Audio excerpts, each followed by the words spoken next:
ഓണം ഇവിടെ എത്തിയില്ലേ? എന്തോണം? അതെന്ത് നിങ്ങൾ അങ്ങനെ പറഞ്ഞേ?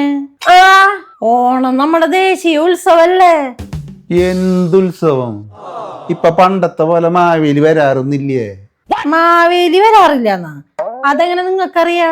അത് നിന്നെ കൊണ്ടുവരുന്നതിലും കുറച്ചു കൊല്ലം മുമ്പ് ഒരോണത്തിന് ഞാൻ കിടന്നുറങ്ങീണ്.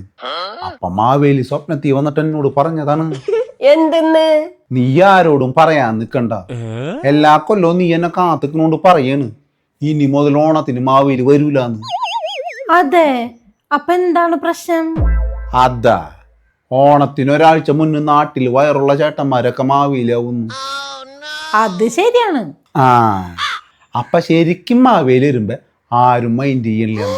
ഓ, അപ്പൊ വിഷമായി കാണുമല്ലേ? അങ്ങേരെ അങ്ങനെ വിഷമിച്ച് വരണ നേരത്തുണ്ട് ഒരാള് കുനിഞ്ഞിരുന്ന് കരയണം. ആര്? ആരാണെന്നറിയില്ലേ. അങ്ങേർക്ക് വിഷമം തോന്നിയപ്പോ ചോദിച്ച്, വിഷമിക്കണ്ട മാനവ, എന്താണ് നിന്റെ പ്രശ്നം?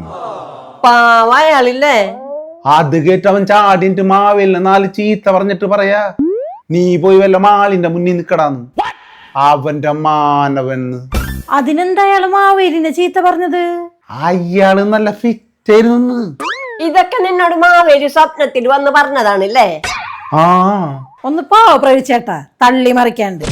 ഡി, ഞാൻ ആദ്യം സ്വപ്നം കരുതിയത്, പിന്നീട് എനിക്ക് തെളിവ് കിട്ടിയപ്പോഴാണ്. തെളിവാ? എന്ത് തെളിവ്? ഞാൻ നോക്കിയപ്പോ എന്റെ കട്ടിലുമുണ്ട് മാവേലിന്റെ പീലി ഉടക്കൊള്ളും കിടക്കണ്. അതെ, എന്നാലും അതെങ്ങനെ അവിടെ വന്നില്ലേ? എന്ത് പീലിയോടെ കൊള്ളുക? ആ, മാവേലി പീലിയോടെ കൊള്ളായിട്ട് തന്നെ നടക്കണേ? ആ, കൊല്ലടി വന്നെ. അയ്യോ